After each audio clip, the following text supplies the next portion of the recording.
everybody, Beth Helvey with Couture Real Estate. I hope you're doing good. It is Friday, January 8th. We made it to January. So I want to talk about verbal offers, and there's a lot of things that have been going on lately that I want to make you aware of. In my area, we have 2 months of inventory, depending on what county you're in and whether you're looking at single family or if you're looking at a condo or a townhouse, something like that. Okay.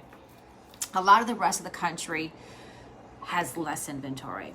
So we're a little bit better off in that regard. Although 1 to 2 months of inventory is still not enough inventory to satisfy everybody. And here's the reason I'm bringing this up. It seems that what I've seen going on right now is that as a listing agent or as a buyer agent, I'm getting the same question. As a listing agent, I'll have a buyer agent call me and say, hey, my buyer is interested in XYZ, 123 Main Street. Would your seller take X amount of dollars? Okay. I've also worked with a couple buyers that will say, hey, we're interested in this house. Would you call that agent and see, will they take X amount of dollars? Now, the reason I'm bringing this up is because, specifically speaking, verbal offers are bad. Unless you have a question. Hey, Jennifer. Hey, Ann. Unless you have a question. Something along the lines of, I have a very unique situation. I can't close for 4 months. Would you please ask the listing agent if that's even doable before we put it on paper? Things like that. Here's what's going on. I have a couple buyers that I'm working with right now who are doing a verbal parlay between me and another agent. And I've had to warn them, it means nothing. If you want to do some sort of verbal parlay, and by verbal, I also mean text, emailing. As a buyer, if you're doing this with a seller or their listing agent, and someone comes along and writes an offer and it lands on that listing agent's desk, there's a good chance that that seller is just going to take it. They might come back to you and say, hey, I just had an offer. It's, are you going to put this on paper? I'll give you until the end of the day, something like that. There's also a really, really good chance they're just going to take it, especially if it's a good offer.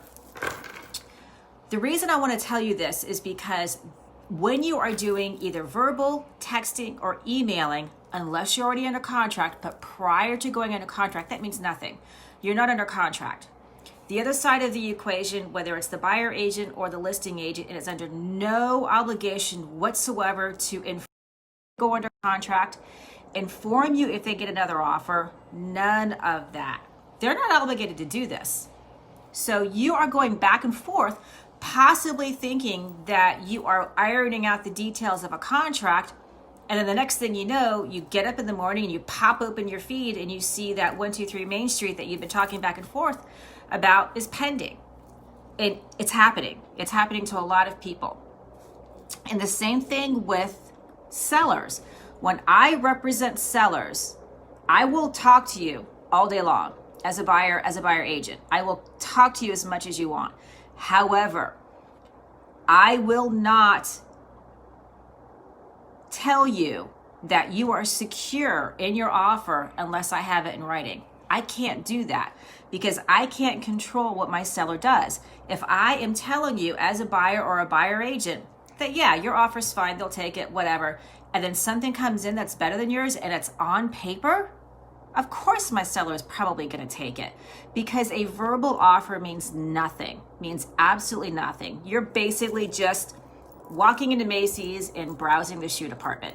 That's what you're doing, okay? It's the equivalent of that. The reason I'm telling you this is I'm actually seeing it quite a lot, which is interesting considering the current environment with the low inventory. And I have had to repeatedly warn both my buyers and my sellers to not count on it. And just to give you a kind of an idea, when you list a property in Florida, part of the listing agreement is there's a box that as the listing agent and the seller that you can tick that says withhold verbal offers. Basically what that means is if the seller chooses to, they can instruct their agent that if something comes in on a verbal basis, they don't even want to know, because they understand It's like browsing the shoe department at Macy's. It doesn't mean anything until it's on paper, okay? So please be aware of this. Especially if you're just casually looking and you just want to know, all you're doing is emailing and your agent and the other agent is doing some work. If you're really interested in a house, put it on paper. Get it written up, get the information out, get it put on paper, get your pre-approval together, or get your proof of funds together, whichever one it is that you're using, and get that sent with all of the correct addendum to that agent. And I'll tell you something else. There are some agents who, if there are multiple addenda, like homeowners addenda, lead-based paint, CDDs addenda, things like that, there are some agents who may not consider that contract executed, which means you're bound until they get the completed information back. So you're better off getting all of this done. And yeah, it's a lot of paperwork. The purchase contract is 12 pages. And then you've got addenda on top of that. And then you may have a seller disclosure that's 6 pages. By the time you're done, you're going through and signing and initialing and reading 20, 25 pages worth of paperwork. But don't forget, this is a contract, okay? You're not browsing the shoe department at Macy's. You're purchasing a house. I'm seeing a lot of this lately, and I'm not really sure why I'm seeing a lot of it, unless it's just that these are tire kickers. It could be that some of these people have already gotten burned, and they're kind of afraid to put something on paper because they've already done it a couple times, and they're feeling, they got burned. They didn't get what they wanted. So just be prepared. It's going on, and I really don't know why.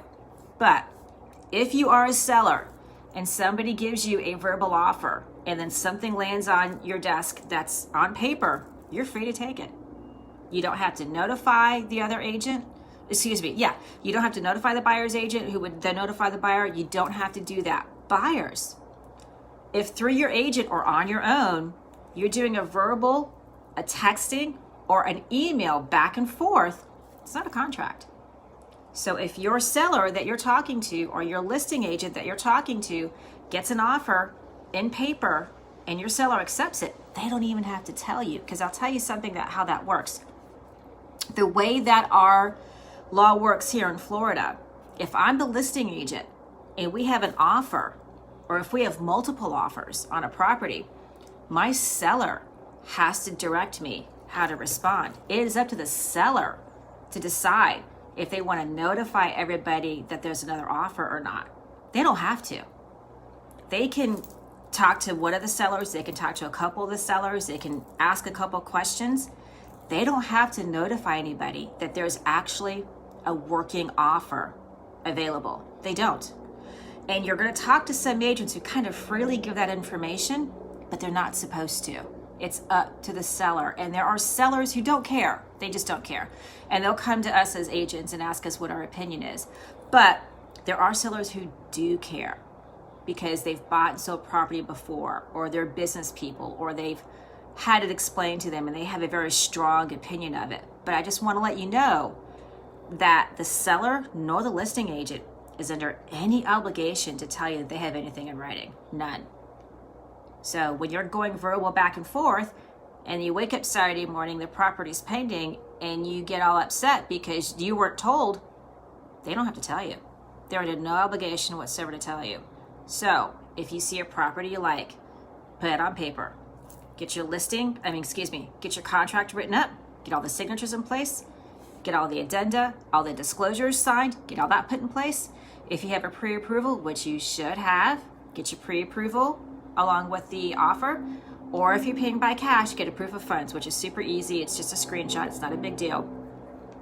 Have all of that tied up in a nice, neat little bow and send it off, because you do not want to be the person who goes back and forth for a week, gets your heart invested in this, and then the property gets sold out from under you, because it's happening. Okay? I hope y'all are doing good. It's Friday. Yay! So have a great weekend. It's a little chilly. I think our high today is supposed to be 68 or 69, something like that. And it's a little breezy out there. I did a video earlier today where, my hair was everywhere. I hope y'all are doing good. If you have the opportunity, get yourself outside and get some vitamin D, wear your sunscreen. drink a lot of water.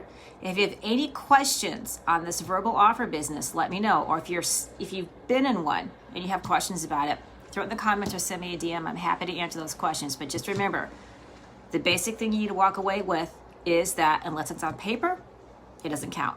Not at all. And I hope you're having a good day. If you have questions about real estate in general, throw them in the comments or DM me. I love hearing what you all have to say. And I hope you have a great day.